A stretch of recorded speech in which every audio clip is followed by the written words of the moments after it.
Physiotherapy के ये facts आपको 2025 में जानना बहुत जरूरी है। Hi guys, I am Vibha Raibakar, a final year physiotherapy student to be an intern very सून।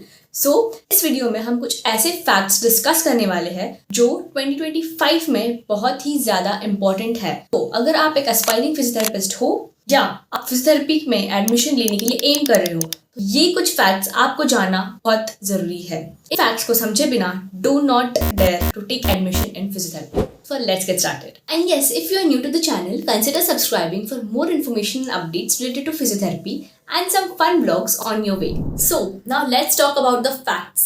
सबसे पहला फैक्ट जो है, जो कोई डिनाई नहीं कर सकता कि 2025 आज के ईयर में, आज के तारीख में लाइफस्टाइल डिसऑर्डर्स बहुत बढ़ रहे हैं। जैसे कि मेरे इस वीडियो में सुदीप सर जी ने कहा है कि लाइफस्टाइल डिसऑर्डर्स ज्यादा बढ़ने की वजह से, जैसे कि डायबिटीज, ओबेसिटी या sedentary lifestyle, increasing desk jobs, इन सब की वजह से हमारी बॉडी जो है वो स्टिफ हो जाती है। और स्टिफ बॉडी को वापस बैक टू नॉर्मल लाने के लिए फिजियोथेरेपिस्ट से ज्यादा अच्छा ट्रीटमेंट आपको कोई नहीं दे सकता। और इसी वजह से फिजियोथेरेपी की डिमांड भी डे बाय डे बढ़ती जा रही है। 5 to 10 ईयर्स पहले का देखोगे एंड अभी का अगर देखोगे तो ऑफ कोर्स फिजियोथेरेपी का डिमांड बहुत ज्यादा बढ़ गया है और ये आने वाले फ्यूचर में भी बढ़ने वाला है because of all these reasons.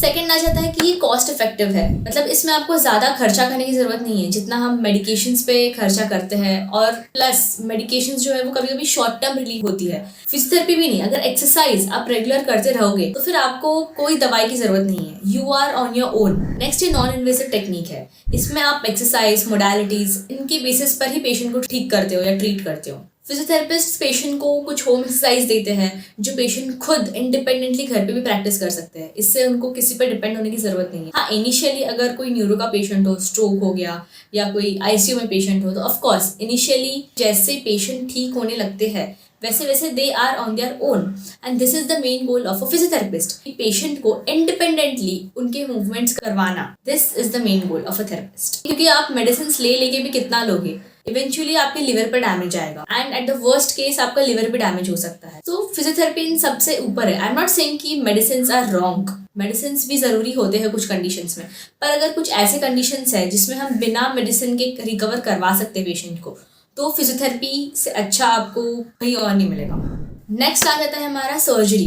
अभी फ्रैक्चर की सर्जरी हो या न्यूरो की सर्जरी हो, किसी में भी आफ्टर पोस्ट सर्जरी या pre surgery physiotherapy is very beneficial and very important. क्योंकि अगर सपोज आपके लोअर लिम्ब का फ्रैक्चर हुआ है तो फ्रैक्चर का सर्जरी तो सर्जन ने कर दिया, लेकिन उसके बाद पेशेंट को वापस मोबाइल कराना, वापस अपने पैरों पर खड़ा करवाना, वापस उनका जो जॉब है, जो वर्क है, उसमें वापस एंट्री दिलाना, ये जो रोल है ये फिजियोथेरेपिस्ट का होता है। नेक्स्ट आ जाता है कम्युनिटी फिजियोथेरेपी। इसमें बेसिकली ग्रुप थेरेपी होती है, यानी जो जीरियाट्रिक्स पेशेंट्स होते हैं उनको एक साथ बिठा के कुछ एक्सरसाइज करवाना, कुछ मूवमेंट्स करवाना, जिससे कि वो भी रिजिड ना हो, उनकी बॉडी पे रिजिड ना हो, कुछ ना कुछ मूवमेंट करते रहे। ऐसे ग्रुप थेरेपी भी फिजियोथेरेपी काफी यूजफुल है, लेकिन इसका मिस यूज भी कुछ लोग कर रहे हैं जो प्रिटेंड करते हैं to be physiotherapist but they are not. जो एक्सरसाइज बताते हैं सेइंग कि हाँ फिजियोथेरेपिस्ट भी यही करवाते हैं तो we are also physiotherapist, but नहीं। ये आजकल स्कैम्स जो है बहुत बढ़ रहे हैं। So my suggestion to all of you is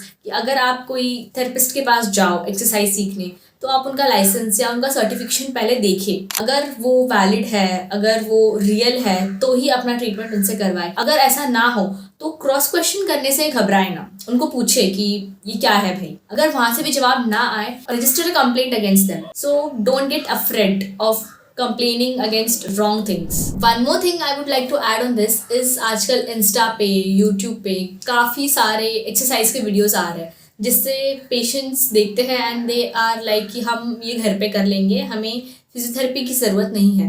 but let me tell you one thing, हर एक individual to individual exercise differ करता है बिकॉज हर एक की बॉडी अलग है, हर एक की बॉडी की कैपेसिटी भी अलग होती है कि ये पेशेंट ये एक्सरसाइज को ज्यादा अच्छे से कर पाएगा एंड ये सेम पेशेंट दूसरी एक्सरसाइज को अच्छे से नहीं कर पाएगा। तो जो एक्सरसाइज हमें रील्स में, इंस्टा पे दिखाई जाती है, उससे इन्फ्लुएंस होकर घर पे खुद की एक्सरसाइज ना करें।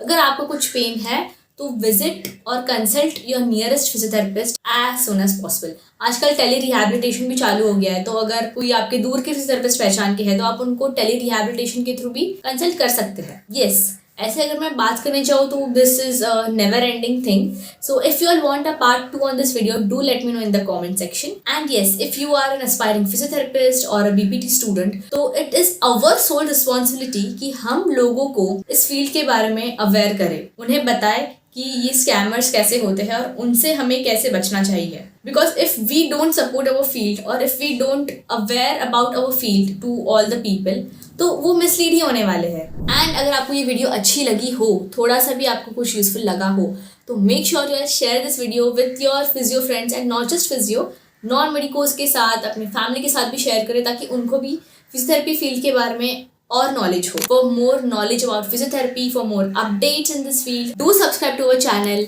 and do follow us on Instagram. I will catch you all at next video. Till then, bye, take care, keep smiling.